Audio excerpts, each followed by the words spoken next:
When people talk about San Francisco in 1906, they talk about what happened above ground. The earthquake at 5:12 in the morning, the fires that burned for days, a city shattered and then rebuilt. But the story that keeps pulling people back, the story that refuses to disappear, is the one beneath the streets. Because in the weeks after the disaster, as crews cleared rubble and broke into basements, some workers claimed they found something that didn't fit the neat timeline of the city.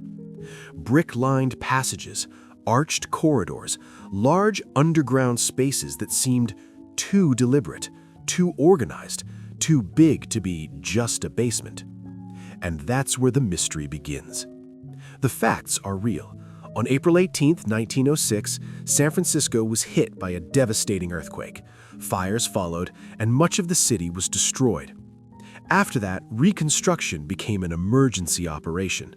They had to remove debris fast, stabilize streets, inspect foundations, and rebuild. And whenever a city rebuilds, especially after a catastrophe, you don't just rebuild what's visible, you dig.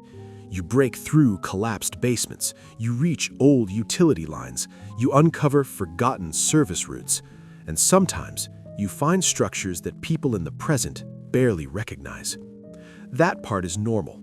What's not normal is how quickly normal turns into what is that. Online, this mystery gets a name: the 1906 San Francisco mud flood tunnels.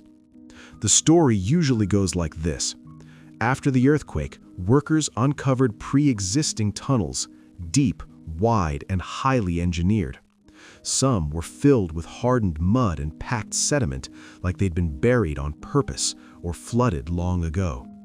Then, according to the legend, the most interesting sections were sealed, covered, forgotten.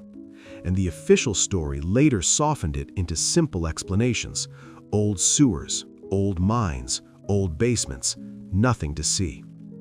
Now here's what matters. San Francisco absolutely does have underground infrastructure. Every major city does. But the mud flood tunnels narrative claims something bigger, not just utilities, a hidden grid beneath the city, older than the city itself. So, how much of this is real and how much is storytelling? Let's separate what's plausible from what's sensational. First, a reality check. Large brick-lined underground passages are not automatically mysterious. In the 1800s and early 1900s, many cities built huge brick sewer collectors and storm drains. Some of them are tall enough for a person to stand inside. Some are wide enough that they look like an underground road. Brick arches were strong, durable, and relatively easy to build in repeating curves. So if you see a photo of a brick tunnel with a perfect arch, it can easily be a sewer, a storm drain, or a major drainage collector. Also, San Francisco developed quickly during the gold rush era and after. Projects changed hands, records were incomplete. Things were built, rebuilt, redirected, expanded, and sometimes abandoned. So when someone says it wasn't on the map, that doesn't automatically mean it never existed. It can simply mean it wasn't on the public map you're looking at. San Francisco is especially good at creating this illusion because of how the city sits on the land. There are steep hills, there are areas of reclaimed shoreline, there are places that were filled in, built over, leveled, and reshaped.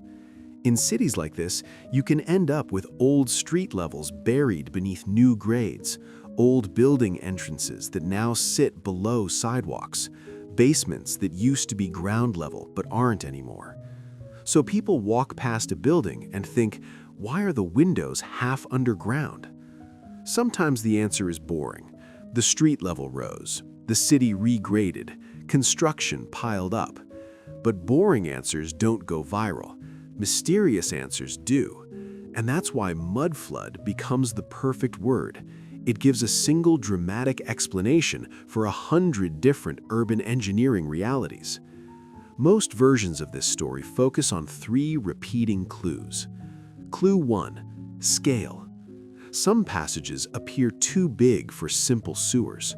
But large sewer collectors exist in many cities, especially where stormwater is intense. Clue 2. Craftsmanship. The brickwork looks too precise, too smooth, too perfect for the era. But skilled brick masonry absolutely existed in the 1800s, and infrastructure projects often used the best labor available. Clue 3. Mud and sediment. This is the big one. People claimed the tunnels were filled with dense mud, packed so hard it looked like solid earth. And the story says San Francisco never flooded like that, so it must have been deliberate.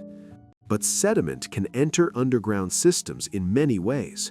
Earthquake damage, broken mains, collapsed drains, construction debris, long-term silt buildup. And after a catastrophe like 1906, the city would have been full of rubble and loose material.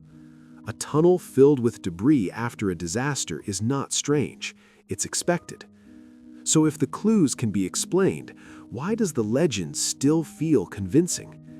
Because the legend isn't just about tunnels. It's about one powerful question. If it was ordinary, why were parts of it sealed so quickly? Here's the truth. Cities seal underground spaces all the time. Not because of secrets, because of safety. If you uncover a large void beneath a street, you have a problem. If you're trying to rebuild quickly, you don't have time to study every cavity. You fill it, reinforce it, move on. After 1906, San Francisco's priority wasn't curiosity, it was survival. There are also legal and engineering reasons. Unmapped voids increase risk. Risk increases cost. Cost slows rebuilding. So the fastest solution is often the simplest. Seal it, stabilize it, continue reconstruction. Now, does that mean every mystery is solved? No. It just means that sealed doesn't automatically equal covered up. Sometimes sealed simply means we cannot deal with this right now. If someone claims San Francisco sits on a hidden older grid, what would real evidence look like?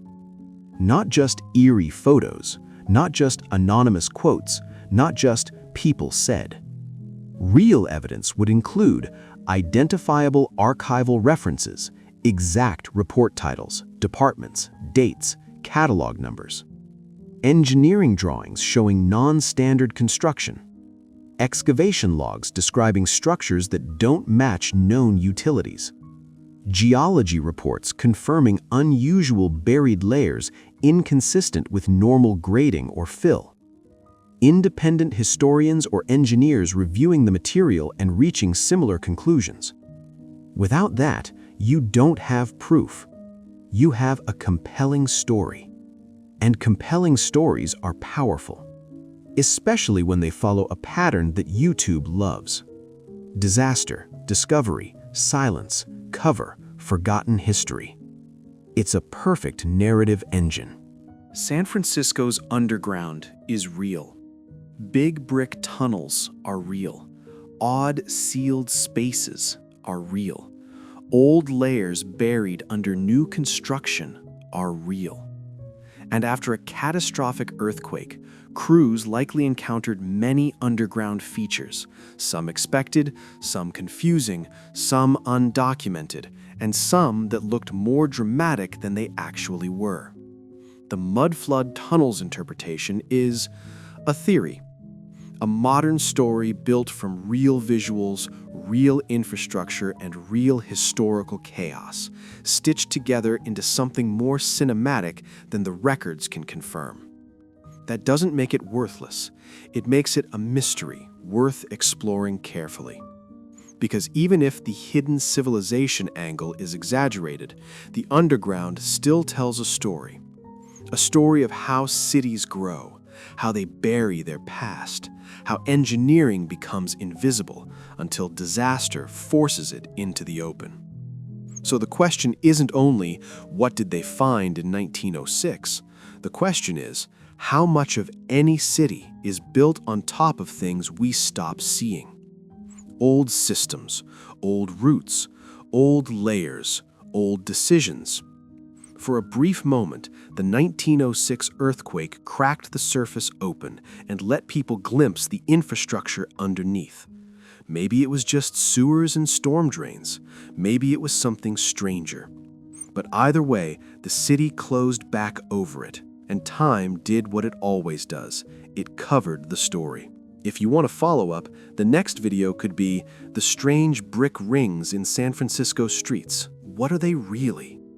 Because once you start looking down, you realize how much history is hiding in plain sight. Thanks for watching.